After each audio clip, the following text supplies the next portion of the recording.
আজ আমি আপনাদের একটি আমার খুব প্রিয় রেসিপি করে দেখাচ্ছি। অনেকেই এটা খেয়ে থাকেন, সবাই তাদের মতো করে বিভিন্ন রকমভাবে খান। আজ আমি কিভাবে করেছি সেটাই আপনাদের কাছে শেয়ার করছি। খুব সাধারণ আর এত তাড়াতাড়ি হয়ে যায়, কোনো মশলা ছাড়া। ভাবতেই পারা যাবে না যে এত সুস্বাদু খেতে হয়। এত সুন্দর যে খেতে হয়েছিল যে ভাতের পাতে কিন্তু সত্যি থাকলে আর কিছুই লাগে না। নমস্কার বন্ধুরা, সুদীপা রকমারি চ্যানেলে সবাইকে স্বাগত। আজ আমি করে দেখাচ্ছি থোড়ের ছেচকি। হ্যাঁ বন্ধুরা, খুব সাধারণ একটি রান্না, কিন্তু অসাধারণ খেতে। চলুন আমি কিভাবে করেছি আপনাদের করে দেখাই। আমি এখানে একটা থোড় নিয়ে নিয়েছি। থোড়টাকে এইভাবে একদম সরু সরু করে কেটে নিয়ে তারপর আমি লবণ আর একটু হলুদ দিয়ে এইভাবে মেখে নেব। খুব ভালোভাবে চটকে নিতে হবে। দেখুন কিভাবে চটকে নিচ্ছি, এইভাবে চটকে নিতে হবে। থোড় কাটা কিভাবে হয় সেটা আপনারা সকলেই জানেন, সেটা আর দেখালাম না। এইভাবে চটকে নিয়ে আমি এটা 10 মিনিটের জন্য রেখে দেব।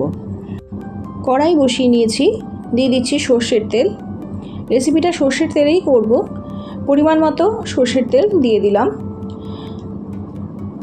এবার তেলটা গরম হলে প্রথমে দিয়ে দিচ্ছি একটা তেজপাতা, দিয়ে দেব দুটো শুকনো লঙ্কা ভেঙে দেব, আর দিচ্ছি গোটা জিরে। এবার ফোড়নটাকে ভেজে নেব যতক্ষণ না ফোড়নের ভাজা গন্ধ বেরিয়ে আসে। একটু সময় নাড়াচাড়া করে ফোড়নটাকে ভেজে নিচ্ছি।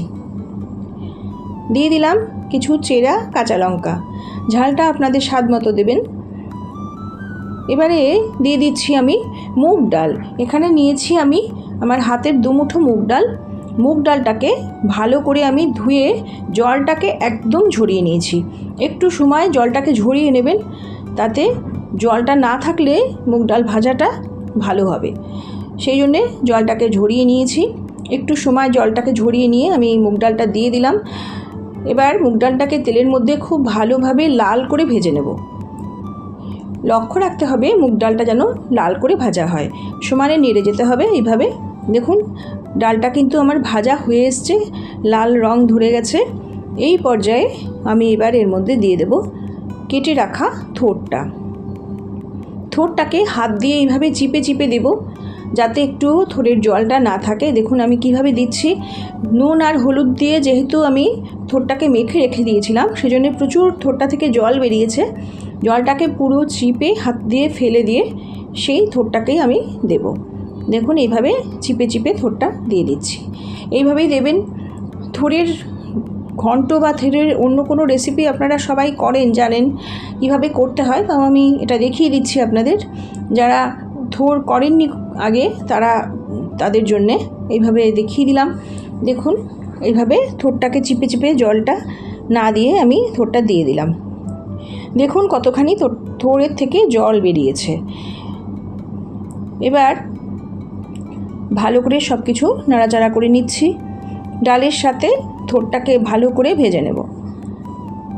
ভালো করে নাড়াচাড়া করে নিয়ে থোড়ের মধ্যে এবার আমি দিয়ে দেব পরিমাণ মতো হলুদ, দিয়ে দেব সামান্য কাশ্মীরি লঙ্কার গুঁড়ো, দিয়ে দেব পরিমাণ মতো লবণ, দিয়ে দিলাম লবণ। এবার সব কিছু আবার ভালো করে মিশিয়ে নিচ্ছি। ভালো করে আবার সব কিছু মিশিয়ে নিলাম। খুব ভালো করে সব কিছু নাড়াচাড়া করে নিচ্ছি। এবার আমি একটু সময় ঢাকনা দিয়ে ঢেকে রেখে দেব। কিছুক্ষণ বাদে ফিরে আসছি। চলে এলাম 5 মিনিট বাদে। দেখুন থোড়টা কিন্তু একদম নরম হয়ে গেছে, ডালটার সাথে একেবারেই মিশে গেছে। এবার খুন্তিটা দিয়ে একটু আমি ভেঙে ভেঙে দিচ্ছি, চেপে চেপে। একটু চাপ দিয়ে নেবেন, তাতে আরও বেশি মাখা মাখা হয়ে যাবে। যদিও এই রান্নাটা কিন্তু একদম শুকনোই হয়, এইভাবেই করছি, আর এইভাবেই কিন্তু অসম্ভব সুন্দর খেতে লাগে। এবারে দিয়ে দিচ্ছি উপর থেকে একটু জল, সামান্য একটু জল দিলাম, বেশি জল একদমই দেবেন না। জলটা দিয়ে এবার ভালো করে মিশিয়ে নিলাম। মিশিয়ে নিয়ে নাড়াচাড়া করে আবারও একটু সময়ের জন্যে ঢেকে দেব, যাতে পুরোটাই সেদ্ধ হয়ে যায়। চলে এলাম 5 মিনিট বাদে।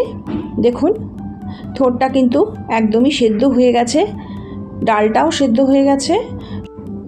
আবারও নাড়াচাড়া করে নেব কিছুক্ষণ, উপর থেকে নিচ পর্যন্ত ভালো করে নাড়াচাড়া করে নিচ্ছি। এইভাবে সমস্ত থোড়টাকে ডালের সাথে মিশিয়ে নিচ্ছি। এবার এর মধ্যে দিয়ে দিচ্ছি অল্প একটু গরম মশলার গুঁড়ো। সামান্য গরম মশলার গুঁড়ো দেবেন, তাতে স্বাদটা ভালো আসবে। আর কোনো মশলাই কিন্তু আমি দিইনি, আপনারা দেখেছেন কিছুই দিইনি, শুধু জিরে, শুকনো লঙ্কা ফোড়ন আর নুন হলুদ ছাড়া আর কিছুই দিইনি। দিয়ে দিলাম সামান্য গরম মশলার গুঁড়ো। গরম মশলার গুঁড়োটা দিয়ে নাড়াচাড়া করে নিয়ে এর মধ্যে এবারে আমি দিয়ে দেব সামান্য চিনি। এটা যদি আপনাদের আপত্তি থাকে স্কিপ করে যাবেন, তবে থোড় যেহেতু কষ জাতীয় জিনিস হয় তো সেই জন্যে সামান্য একটুখানি চিনি দিলে এটার স্বাদ ভালো হয়। অল্প একটু দিলাম, মিষ্টির জন্যে নয়, স্বাদ ব্যালেন্সের জন্যে। আর দিয়ে দিলাম ঘি। অবশ্যই ঘি দেবেন, তাতে এই রান্নার স্বাদটা কিন্তু বদলে যাবে, আরও ভালো হবে, দুর্দান্ত লাগবে।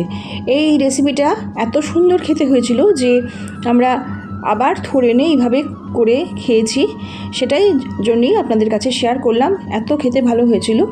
একদমই শুকনো হবে কিন্তু এটা খেতে কিন্তু অসাধারণ হবে। এইভাবে করবেন। রেসিপিটা আমার হয়ে গেছে। এবার দেখুন একদম কালারটা চেঞ্জ হয়ে গেছে।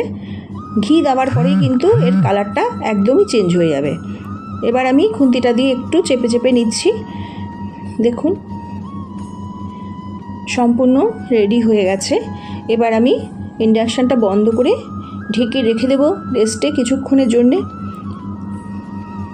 ঢেকে রেখে দিলাম, কিছুক্ষণ বাদে ফিরে আসছি। চলে এলাম আমি 5 মিনিট বাদে। দেখুন কত সুন্দর দেখতে হয়েছে আর দুর্দান্ত খেতে। একবার এইভাবে করে খেয়ে দেখবেন, এত ভালো লাগবে যে আবার করতে চাইবেন। আর থোড় জাতীয় জিনিস এসব তো সারা বছরই পাওয়া যায়, সেই জন্যে করতে কোনো অসুবিধা নেই, যে কোনো সময়ই করতে পারেন। দেখুন কত সুন্দর দেখতে হয়েছে। এবার আমি সার্ভ করে নেব। ভীষণ সুন্দর দেখতে আর দারুণ খেতে।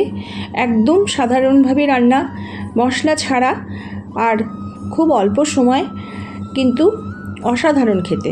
আর থোড়ের যে কতটা গুণ, থোড় যারা খান তারা জানেন যে থোড়ের মধ্যে কতটা আয়রন থাকে। থোড় খাওয়া ভীষণ ভালো, প্রচুর পরিমাণ গুণ আছে থোড়ে। সেই জন্যে থোড়ের রেসিপি করে খাওয়াও এমনিতেই ভালো, তারপরে যদি এরকম মুখরোচক করে খাওয়া হয় তবে তো আরোই ভালো। বাচ্চা থেকে বড়রা সবাই কিন্তু ভালোভাবেই খাবে। দেখুন কত সুন্দর দেখতে হয়েছে। আমার আজকের থোড়ের রেসিপিটা কেমন লাগলো বন্ধুরা, আমাকে কমেন্টের মাধ্যমে জানিয়ে যাবেন। আপনাদের সুন্দর সুন্দর কমেন্ট আমাকে আরও রেসিপি বানাতে উৎসাহিত করে। আর অবশ্যই পুরোটা দেখে তারপর কমেন্ট করবেন। সবাই ভালো থাকবেন, সুস্থ থাকবেন।